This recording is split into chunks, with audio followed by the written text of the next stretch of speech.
This batch of healthy weeknight meals might be even better than the last video. We've got 3 heavy hitters with high volume and high protein. Check out the first video if you haven't yet, but again, with these meals, I'm looking to maximize those 3 metrics of flavor, convenience, and satiety within the construct of my health and fitness goals. And recipes are timestamped below, and nutrition details will be at the end of each one, but I did want to give you all an update on how my cut is going. So straight up, my initial goal of losing 2 pounds per week over 5 weeks was a little too aggressive. The first 2 weeks were fairly easy and on schedule, but then it kind of stalled out for a couple of weeks just due to a variety of reasons. But if there's one thing I've learned over the past decade or so, it's that health and fitness is not a race. Sustainable changes that turn into lifelong habits are what lead to life-changing results. So currently I'm sitting at 166.6 pounds, down 7.2 pounds in 5 weeks. But instead of crash dieting to reach that goal, I kind of just course corrected with a new target to continue the cut for another 3 weeks for an average of 1.5 pounds per week. Plus, with those extra few weeks, I get to make another one of these videos to share with all of you, so it's kind of a win-win. But with that being said, let's hop into dish number 1. First up is the Salmon Poke Edamame Rice Bowl, which, if you have leftover rice ready, should take less than 10 minutes. For convenience, I typically use frozen salmon fillets for this that I just toss in some water to thaw out the day of, but obviously fresh salmon would be great too.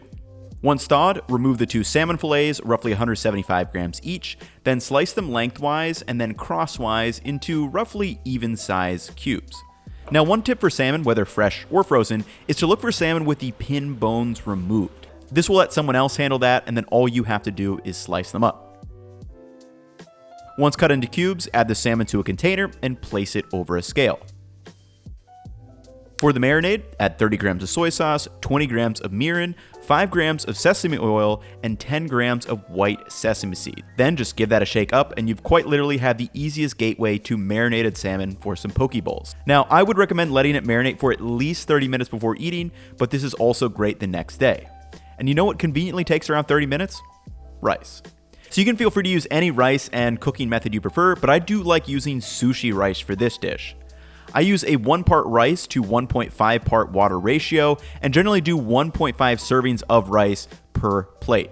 So while the rice cooks and the salmon soaks up the marinade, we're going to prep our other components.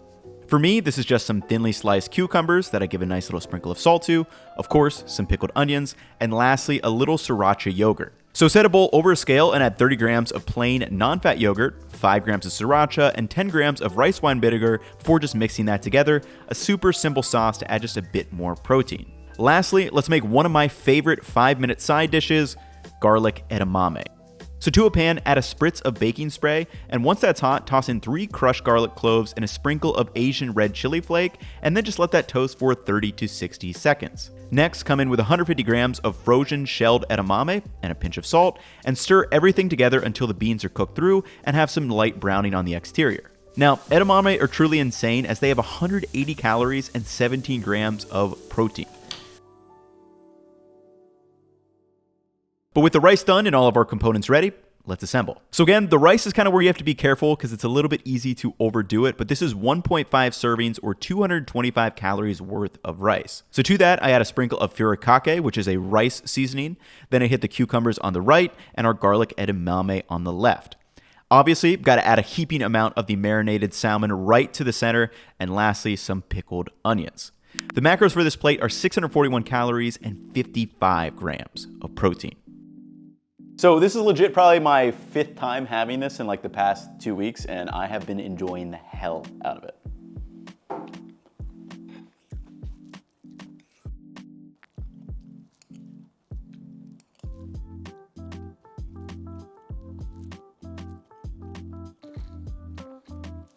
I don't know what it is, maybe I haven't had poke in a while, but I have been loving this combination. Just the rice is super filling and satiating, and then you mix in with the edamame, which is a super, probably the highest protein vegetable or one of the highest protein vegetables.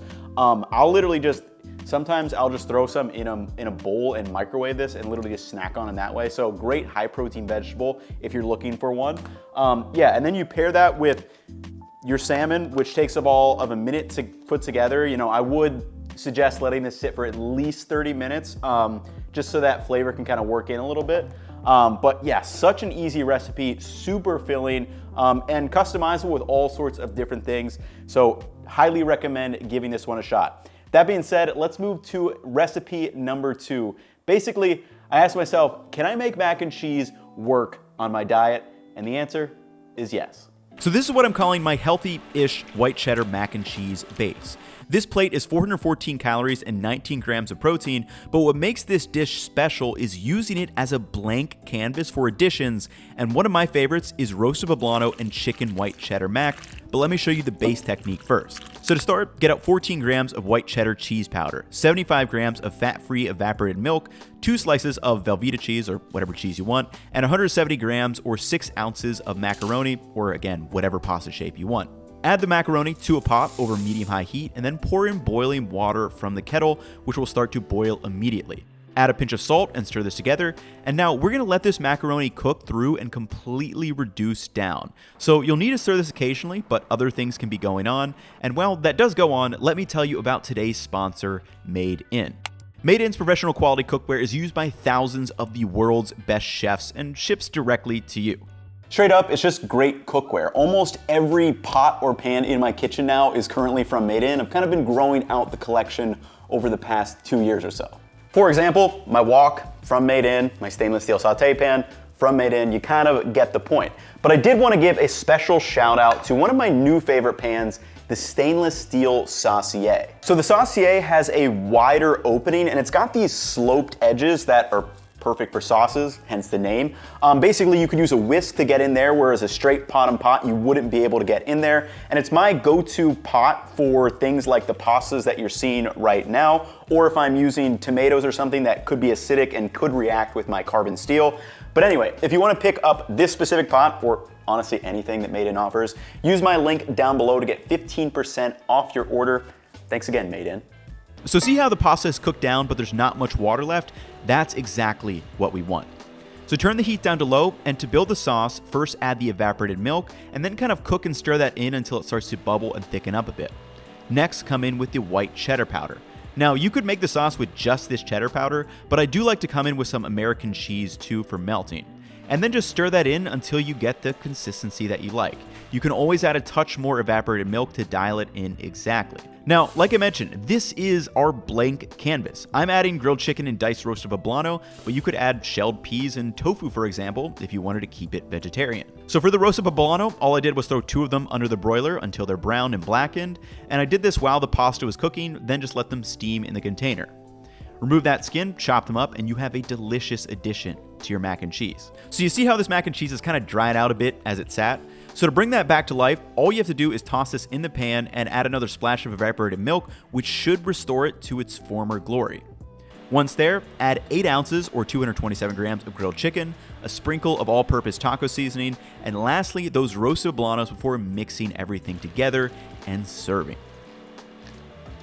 The macros for this are on screen right now, clocking in at 594 calories and 54 grams of protein. These types of dishes right here are why I love cooking.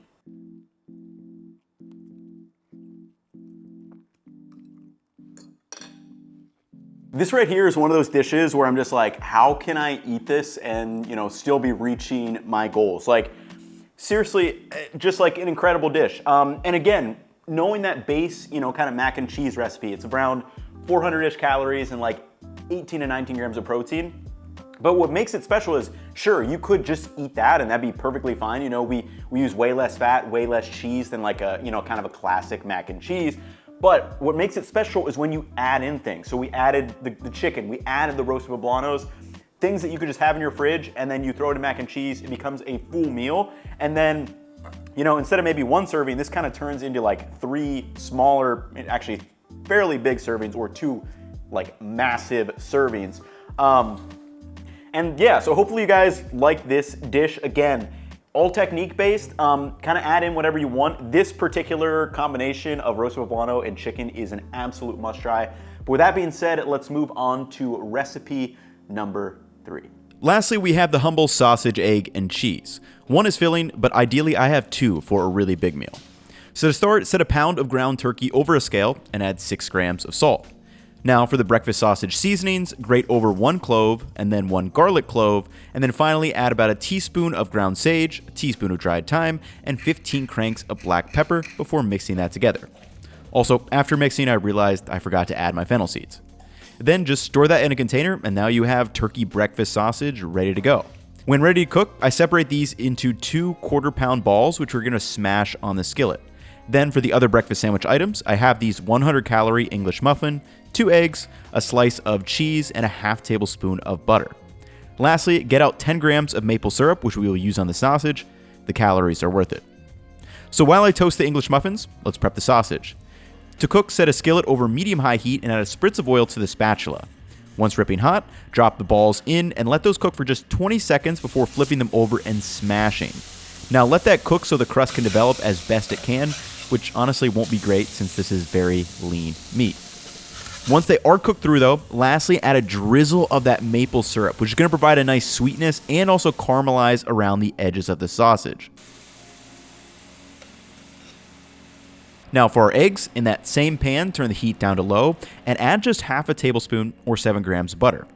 Once melted, add in the scrambled eggs and lightly mix those up, and I do like them slightly underdone here because we are going to put this in the oven. And again, don't overdo it with the butter here, but form the eggs into 2 piles, and lastly crank some black pepper over the top before taking those off the heat. To assemble the sandwiches, add a little drizzle of ketchup before adding the sausage patty, the egg, and finally half a slice of cheese. Now, throw these under the broiler for just 30 seconds until the cheese melts.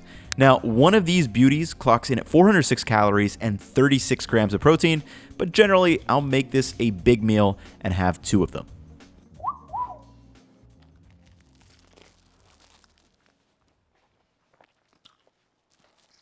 Right there is another winner. And again, it's about those small little things, you know? Instead of just eliminating all the butter, we use like half a tablespoon, but just use it right, make sure it gets and coats all in the eggs. Using a little bit of maple syrup, like this was 10 grams in here, I didn't even use all of it, but just adding that little drizzle on top of the turkey sausage, it makes a big difference. Kind of it caramelizes a little bit, gets a little bit sweet, and little changes like that can have some big differences in making this like, you know, like averagely okay to like, whoa, this is actually really, really good. So again, hopefully you guys have enjoyed the video. All these recipes will be up on the website if you guys want to follow them to the T. But again, definitely think about the technique as you're going through this. So hopefully you guys learned something. That's going to wrap it up for me in this one. I'll catch you in the next one. Peace, y'all.